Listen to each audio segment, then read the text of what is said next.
অসংখ্য পাসপোর্ট আছে, আপনি কয়টা নেবেন, প্রমাণ কয়টা নেবেন? অনেক পাসপোর্ট আছে যেগুলো অ্যাপয়েন্টমেন্ট পাওয়া সত্ত্বেও কিন্তু রিজেক্টের কারণ হয়। আসসালামু আলাইকুম বন্ধুরা, কেমন আছেন সবাই? আশা করি আপনারা সবাই ভালো আছেন। আল্লাহর অশেষ রহমতে আপনারা সবাই সুস্থ আছেন। গতকাল একটা ভিডিও দিছিলাম।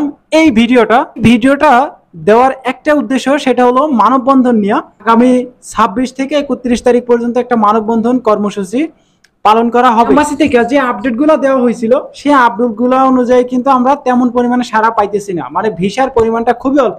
আজকে যারা কালেকশন করতে গেছে একটু দেখেন তাকায়া, আজকের যে কালেকশনটা মোটামুটি আকারে কালেকশন বেশি, কিন্তু সপ্তাহের শেষে একটা ভিসার যে হারটা সেরকম কিন্তু আমরা দেখতে পাই নাই। কালেকশনের সংখ্যাটা 100+।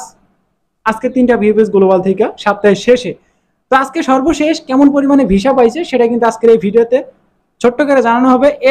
গতকাল এই ভিডিওটা আপলোড করার পরে কিছু মানুষ কয়েকটা কমেন্ট করছেন, সেই কমেন্টগুলোর আজকে ছোট্ট করে অ্যান্সার দেওয়া হবে।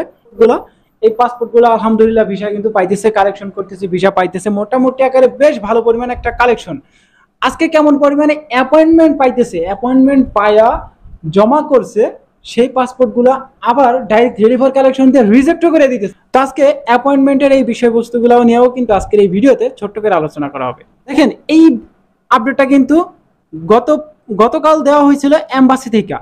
এই এম্বাসি থেকে ভিএফএস গ্লোবাল থেকে একটা আপডেট দেওয়া হয়েছিল। এটা হচ্ছে মানববন্ধন নিয়ে, আমরা যে মানববন্ধন করবো এটা নিয়ে একটা আপডেট দিছে।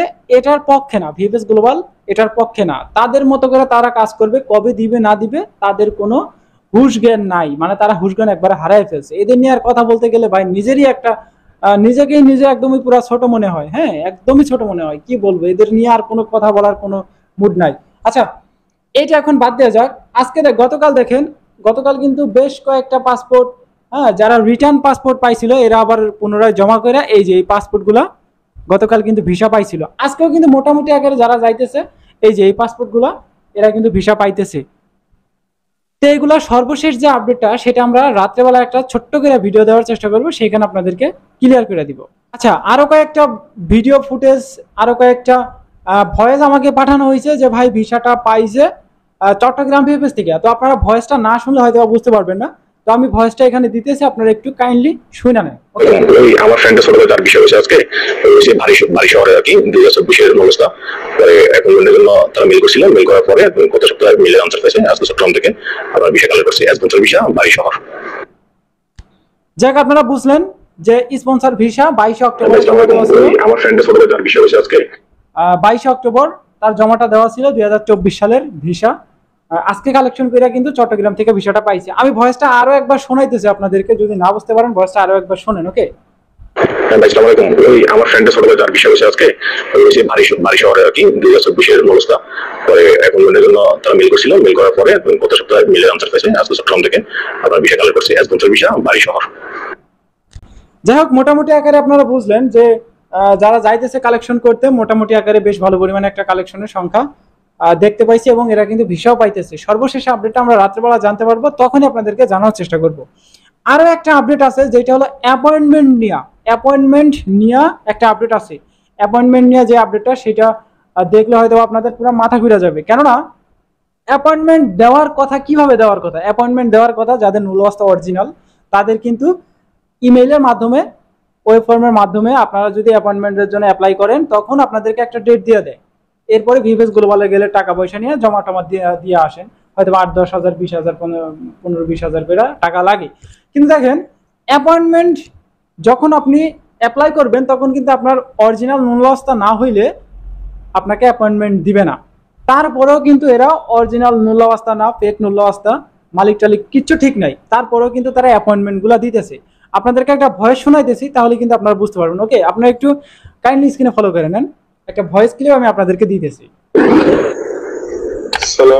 2024 সালের আবেদন এপ্রিলের নুরুল আস্তা 8 জনের। আমরা অ্যাপয়েন্টমেন্ট ডেট পাইছিলাম না, পরবর্তীতে আমরা অ্যাপয়েন্টমেন্ট ডেট পাইছি, জমা দিতে পারিনি স্থগিতের কারণে।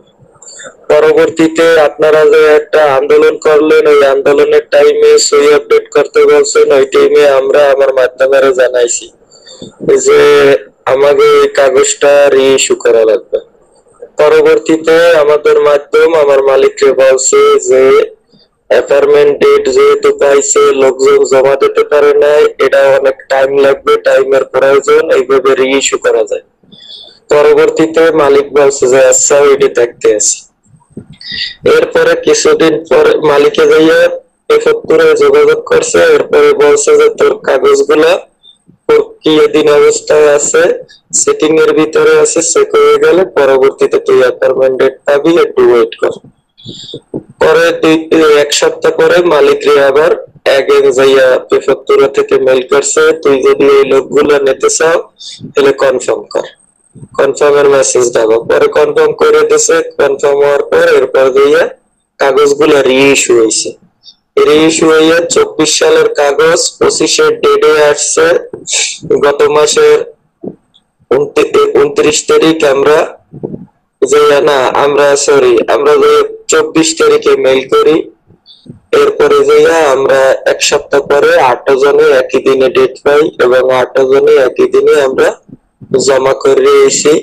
ওই ফর্ম পূরণ করার সময় আমাদের থেকে 4,500 টাকা নেছে এবং নরমালে আমরা জমা দিছি 15,100 টাকা নেছে। পরে জমা হওয়ার একদিন পরে বিএসএফ থেকে আমাদের মেসেজ করে যে আপনারা যখন আপনাদের পাসপোর্ট কালেক্ট করতে আসবেন তখন আপনারা আপনাদের একটা অ্যাকাউন্ট নিয়ে আসবেন পার্সোনাল, আপনাদের থেকে 3,100 টাকা আমরা বেশি নিছি এবং 3,100 টাকা রিটার্ন পাবেন।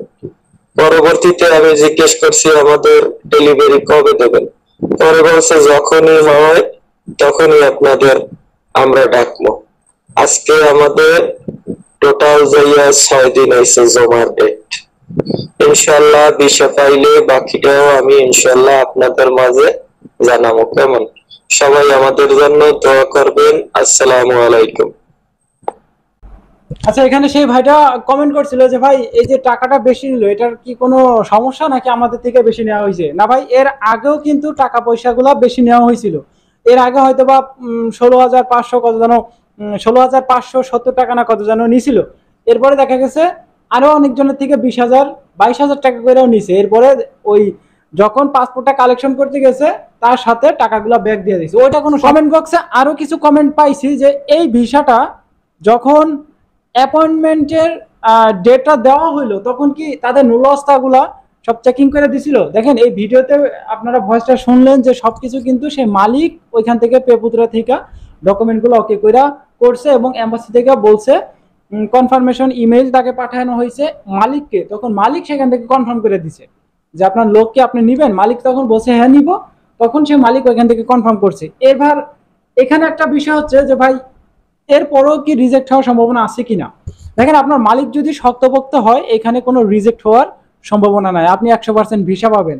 কিন্তু অ্যাপয়েন্টমেন্টের যে সিস্টেমটা, এই সিস্টেমের উপরে কেউ ভরসা রাখবেন না।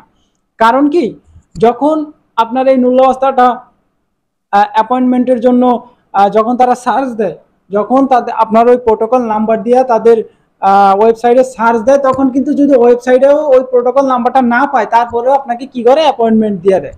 তখন আপনি জমা দেন, কোনো ক্ষেত্রে আছে যে আপনি জমা দিয়ে দিলেন যে আমি তো অ্যাপয়েন্টমেন্ট পাইছি ওই ফর্মের মাধ্যমে, আমি হয়তো ভিসা পাবো। এরপরেও কিন্তু অনেকে রিজেক্ট খাইতেছে। প্রচুর সংখ্যক পাসপোর্ট আছে, আপনি কয়টা নেবেন, প্রমাণ কয়টা নেবেন। অনেক পাসপোর্ট আছে যেগুলা অ্যাপয়েন্টমেন্ট পাওয়া সত্ত্বেও কিন্তু রিজেক্টের কারণ হয়ে দাঁড়াইছে এবং রিজেক্ট খাইছে। এর ভিতরে অনেক কারণও আছে, অনেক কারণে কিন্তু রিজেক্টগুলা করা হয়েছে। তো যাই হোক, অ্যাপয়েন্টমেন্টের এই বিষয়গুলো নিয়ে অনেক ঘুরায় পেঁচায় অনেক মন্তব্য আছে, অনেক নিউজ আছে। যদি আপনারা জানতে চান তাহলে অবশ্যই আমাকে ফেসবুকে একটা নক করবেন। এই ভিডিও ডিসক্রিপশন বক্সে আমার ফেসবুক আইডির লিঙ্ক আছে, এখানে একটা নক দিবেন, ওইখানে আপনাদেরকে ক্লিয়ারলি সবকিছু বোঝানোর চেষ্টা করবো। তো এই ছিল আজকের ভিডিও। দেখা হচ্ছে রাত্রেবেলা একটা ছোটখাটো ইনফরমেশন ভিডিওতে। ততক্ষণ পর্যন্ত আপনারা সুস্থ থাকবেন, ভালো থাকবেন। মজুমদার ফ্রম ইটালিয়ান ইউরোপ এই দুইটা ইউটিউব চ্যানেলের পাশেই থাকবেন। আল্লাহ হাফেজ।